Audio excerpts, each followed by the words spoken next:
Welcome to AV number 7. In last AV, we come up to A5. That means this part we have completed. Now we turn to second part. Compose 8 to 10 lines. Narrate any incident in your life without using any rhyming pattern.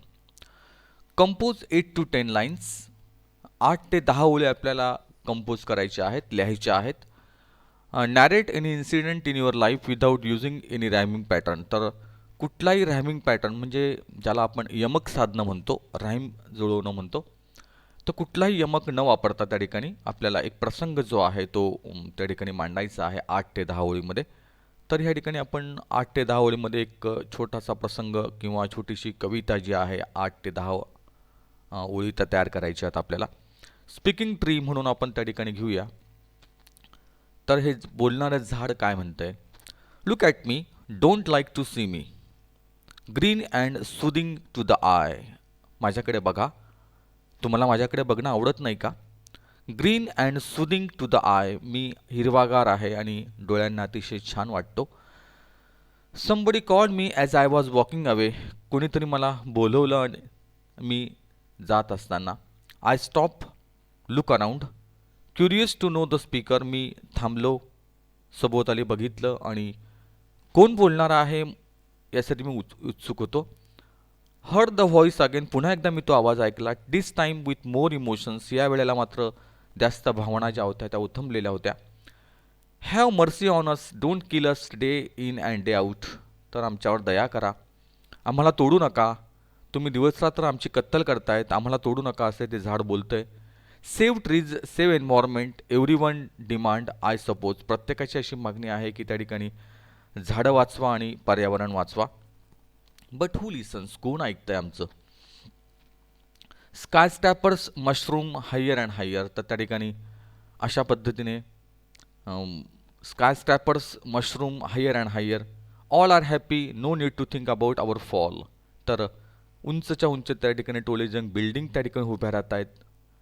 All are happy, सगळे आनंदी आहेत. No need to think about our fall, आम्ही पडतो आहोत, आमची हानी होते आहे, आमची कत्तल होते आहे झाडांची, कोणालाही त्याची काळजी नाही आहे.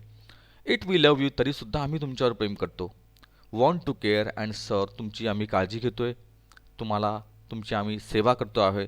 One earth one planet with you let us share, तर एकच असा हा आपला ग्रह आहे, एकच आपली वसुंधरा आहे आणि तिच्यासोबत आपण त्या ठिकाणी आपल्याला let's with you let's share, तिच्यासोबत आपल्याला राहायचं आहे. अशी छोटंसं 8 ते 10 ओळींचं आपण या ठिकाणी रॅमिंग पॅटर्न न करता एक छोटीशी कविता आपण तयार केली. पुढे आपण जाऊया. Write and appreciation of the poem considering the following points, तर ॲप्रिसिएशन कवितेचं एक रसग्रहण जे आहे ते करायचं आहे. About the poem, poet and title, कविते कवी कवितेसंदर्भात आणि कवी आणि शीर्षकासंदर्भात. Theme, summary, gist of the poem, कवितेची जी समरी आहे, कवितेचा आशय जो आहे तो सांगायचा आहे. Poetic style, language, poetic devices in the poem, त्या ठिकाणी जी भाषा आहे, जे अलंकार वापरलेले आहेत त्याबद्दल बोलायचं आहे. स्पेशल फीचर्स, नोव्हॅलिटीज, फोकसिंग एलिमेंट, काही विशिष्ट वैशिष्ट्यपूर्णता असेल, नाविन्यता असेल किंवा या गोष्टींवर भर दिलेला आहे असं काय असेल त्यावर बोलायचं आहे. Message, values, morals in the poem, तर काही संदेश असेल, काही विशिष्ट असा नैतिक संदेश असेल किंवा काही मौल्यवान गोष्टी असतील कवितेतल्या त्याबद्दल सांगा. Your opinion about the poem, तुमची कवितेबद्दलचं तुमचं मत काय आहे ते सांगा. तर आपण या कवितेचं रसग्रहण जे आहे त्या या मुद्द्यांच्या आधाराने आपण जे मुद्दे आहेत, these are the points given here and according to the points we have to make appreciation of the poem. तर आपण सुरुवात करूया. The poem cherry tree is about the poet Ruskin Bond's excitement over a cherry tree whose seed he planted 8 years ago, तर 8 वर्षापूर्वी एक छोटंसं रोप लावलेलं आहे आणि त्याबद्दलची एक उत्सुकता जी आहे रस्किन बॉन्ड यांची ही ह्या कवितेमध्ये आलेली आहे. And the steady growth of the plant to a big tree, आणि कशा पद्धतीने एक उंच झाड ते वाढलेलं आहे त्याबद्दल त्या ठिकाणी जी वाढ झालेली आहे त्या झाडाची त्याबद्दलची वर्णन ह्या ठिकाणी आलेले आहे. बिअरिंग टेंडर चेरीज, तर छोट्या छोट्या अशा त्यांना ज्या चेरी लागलेल्या आहेत ते फळं लागलेली आहेत त्याबद्दलचं वर्णन ह्या ठिकाणी कवितेत आलेलं आहे. The existence of the tree is so important for the poet that he has not thought of any other title but the simple cherry tree to make the tree appear all important. तर जे अस्तित्व आहे मुळातच झाडाचं अस्तित्व हे अतिशय महत्त्वाचं असतं आणि ह्याच झाडाच्या अस्तित्वासाठी निगडीत ही कविता चेरी ट्री जी आहे ती इथे कवीला महत्त्वाची वाटते आहे. The poet planted the seed of the cherry tree just because he wanted to own a plant. तर विशेष करून त्याला एक स्वतःचं झाड वाटतं आहे, स्वतःचं असावं म्हणून त्या ठिकाणी त्यांनी ते झाड लावलेलं आहे. The plant grow on the own without much care from anybody except nature and rain. तर निसर्ग आणि पाऊस यांची कुठलीही तमानं बाळगता त्या ठिकाणी ते झाड वाढायला लागलं. Learn to fight against all odds and was finally successful in bearing 10 trees. आणि सगळ्या अडचणींवर मात करत त्या ठिकाणी हे झाड वाढलं, बहरलं, फुललं. The poet after spending a season in Kashmir came back to get the surprise of a 6 feet high cherry tree at his door. आणि ह्या ठिकाणी कवी काश्मीरमधनं परत आल्यानंतर त्या ठिकाणी तो बघतो आहे तर 6 फुटाचं झाड त्या ठिकाणी दरवाजाजवळ वाढलेलं होतं. He felt so attach to the tree that he started spending long hours from dawn to dusk. आणि अनेक तास त्या झाडासोबतली त्याने घालवले. In the company of the cherry tree watching the flora and fauna around and taking pride of for being responsible for the existence of the tree. तर ह्या झाडाच्या अस्तित्वाबद्दल आणि झाडाच्या त्या संपूर्ण सौंदर्याबद्दलचं वर्णन त्या ठिकाणी त्याने केलेलं आहे. The poet use simple language. ह्या कवितेतली भाषा जी आहे ती अतिशय साधी सोपी आहे. To narrate the birth and growth of he cherry tree. तर त्याचा जो जन्म आहे आणि वाढ आहे त्याबद्दलचं वर्णन ह्या कवितेत आलेलं आहे. The process is known to all but the narration made it an interesting story. तर जी प्रोसेस आहे ती अतिशय सगळ्यांना माहिती आहे पण जे नॅरेशन आहे जे वर्णन केलेलं आहे कवितेतलं ते अतिशय इंटरेस्टिंग स्टोरी ह्या ठिकाणी मांडलेली आहे एका पद्धतीने. The figures of speech use are all common ones and easy to understand. अतिशय सोपे अलंकार या ठिकाणी वापरलेले आहेत. The beauty of the nature can be enjoyed and appreciated by one and all because of the informal language. एक informal अनौपचारिक भाषा वापरून त्या ठिकाणी कवीने निसर्ग सौंदर्य जे आहे त्याचा एक आस्वाद घेतलेला आहे आणि त्या पद्धतीने ते सोप्या भाषेत मांडलेलं आहे. The poet has stuck to the topic of the cherry tree right from the beginning to the end of the poem. Ruskin Bond basically writes for the children and he has not done anything where a child's attention can be diverted from the cherry tree. तर लहान मुलांसाठीच तो लिहितो आणि विशेष करून झाडा पलीकडे त्याचं कुठेही लक्ष नाही आहे. The child can easily identify with the feelings and joys of the poem and this gives the poem its exclusive nature. तर अशा पद्धतीने एक झाड आणि झाडाचा आनंद आणि त्या कवीचा आनंद जो आहे त्या ह्या ठिकाणी कवितेत समाविष्ट झालेला आहे. The poem also has a food for thought. एक विशिष्ट असं विचार करायला प्रवृत्त करणारं असं काव्य ह्या कवितेमध्ये आहे.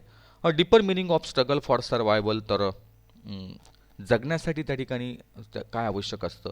Qualities needed to fight back and be a winner. तर त्या ठिकाणी फाईट बॅक करण्यासाठी कोणत्या क्वालिटी आवश्यक आहेत आणि जिंकण्यासाठी काय आवश्यक असतं हे त्या ठिकाणी कवीने सांगितलेलं आहे. डेडिकेशन आहे, त्याग आहे, त्या ठिकाणी वाढ आहे, ग्रोथ आहे, अभिमान आहे, प्राईड आहे. The cherry's fight starts at a very young age when it appears difficult because it of it small size but as it goes up it learns through experience to be stronger. आणि हळूहळू हे झाड वाढतं आहे, अनुभवातून शिकतं आहे आणि मोठं होतं आहे. The similar situation happens in human life also. असं आपल्या जीवनात पण घडत असतं आपल्या मानवी जीवनामध्ये. The learning process continues at every young stage in life and makes a person capable of handling the adversities as tactfully as possible. तर कुठलेही ज्या काही आपत्ती येतात, कुठलेही संकट येतात, त्या संकटातसुद्धा आपण तग धरतो आणि त्या पद्धतीने आपण पुढे जात असतो. The poet is proud that he has planted the cherry seed which now gives him so much of satisfaction as the parents of an individual feel seeing the success of their child. जसं एखादं बाळ वाढतं तसं त्या पद्धतीने हे झाड एका बाळासारखं वाढलेलं आहे आणि त्या बाळाच्या वाढण्याचा आनंद कवी ह्या ठिकाणी लुटतो आहे. It gives me immense pleasure to read and understand the beauty of the poem. कवितेचा एक शीर्षक आणि कवितेचा आनंद जो आहे तो मला निश्चितच त्या ठिकाणी मिळाला. The clarity in the language and the lucidity of presentation help me enjoy each and every stage of the growth of the cherry tree. तर एक सुस्पष्टता जी आहे आणि जी गेयता आहे कवितेला लाभलेली, त्यामुळे त्या ठिकाणी एक छान असं मिश्रण कवितेचं झालेलं आहे. I am able to connect with its struggle and feel related when it begins the race of life. आणि त्या कवीशी कवीच्या संघर्षाशी आणि झाडाच्या संघर्षाशी मी कुठेतरी एकरूप झालो आणि अतिशय सुंदर ही कविता मला त्या ठिकाणी बघायला मिळाली. याबद्दल मी आनंदी आहे. तर या पद्धतीने आपण ॲप्रिसिएशन एक रसग्रहण कवितेचं केलेलं आहे. नंतर right a summary of the poem using the following points. तर याच पद्धतीने जसं आपण आत्ता हे बघितलं आहे, हे सेम प्रश्न या ठिकाणी आलेला आहे. कवितेचा थोडक्यात सारांश जो आहे तो वर्णन करा. समरी टायटल सांगा, त्याचा जो इंट्रोडक्टरी पॅरेग्राफ आहे, सुरुवातीचा परिच्छेद सांगा, मेन बॉडी सांगा, कन्क्लुजन जे आहे निष्कर्ष सांगा. त्यानंतर A6मध्ये write the poem cherry tree in the form of a story. हीच कविता जी आहे ती एका कथानकाच्या स्वरूपात लिहा असं त्याने म्हटलेलं आहे. कथानक म्हणून त्या ठिकाणी ही कविता लिहून काढा. Write in about 100 words what the cherry tree in the poem symbolise. तर चेरिटी ह्या ठिकाणी काय सिम्बॉलाइज करतो आहे, काय प्रतिकात्मकता आलेली आहे. तर the cherry tree symbolises struggle, patience, devotion, growth and responsibility. तर चेरिटी जे आहे तो संघर्ष, संयम, त्याग आणि जबाबदारी, रिस्पॉन्सिबिलिटी जी आहे ते दाखवण्याचं काम हा चेरिटी करतो. Just like an individual who faces problems in life is able to come out of it if he is ready to face it bravely. तर कुठलाही सर्वसामान्य माणूस त्या ठिकाणी धाडसाने जर ठरवलं तर कुठल्याही संघर्षात त्या ठिकाणी तो टिकू शकतो, हे या कवितेतून दिसतं. The cherry tree resist all hazards in its life to grow into a beautiful 6 feet high fruit bearing tree. तर सगळ्या यातना सोसून त्या ठिकाणी हे झाड 6 फुटाचं उंच झालेलं आहे.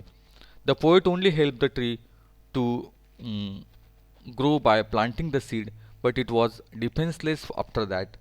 फक्त छोटंसं झाड लावलं पण ते नंतर अतिशय मोठं झालेलं आहे. आणि त्याचा संघर्ष जो आहे म्हणजे या ठिकाणी संघर्ष, संयम, त्याग आणि जबाबदारी हे गुण जे आहे ते चेरी ट्रीमधनं आपण घेण्यासारखे आहे.